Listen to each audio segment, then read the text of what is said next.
Hi guys, good morning. And then for today's video is na may karon sa Cebu niabot na gyud me. Mo pa joy pag-abot and then kapoy man nangita mi daan og stayhan. And then nakita na mo ang Horizon Hotel, and then after that is nisod na gyud mi, check-in na gyud mi early as the morning because namilakon on niya. Tudo-tudo na sad siya. Bitaw itorta mo sa mo ang room nga very nice and comfy. Yes, and very relaxing siya. And then kani siya is kompleto na pud og mga gamit asa man ka ana, di ba?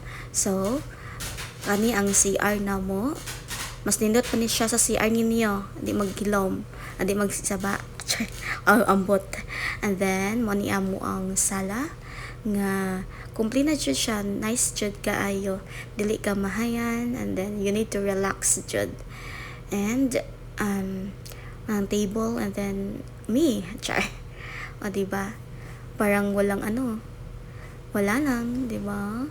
Then later is mga ligo me, and then mo ni ang kwarto nga gubot kaayo, syempre gubot gyud kay bago pa man niabot ngano mahinlo man di man ni amo o diba? So akong kauban is natog kay gikapoy, and then mani ang amo ang view, diba? Makita gyud tanan, pati ang mota makita gyud siya. And then ako gapakyut-kyut lang, da need jud ta magpa-happy bisan asa ta dapita, kundi dapat gyud nimo lingawan imong kaugalingon, and then imong naon-naon nga dapat malingaw gyud ka, and then stay positive and hopeful chay. Basta kana moro to ba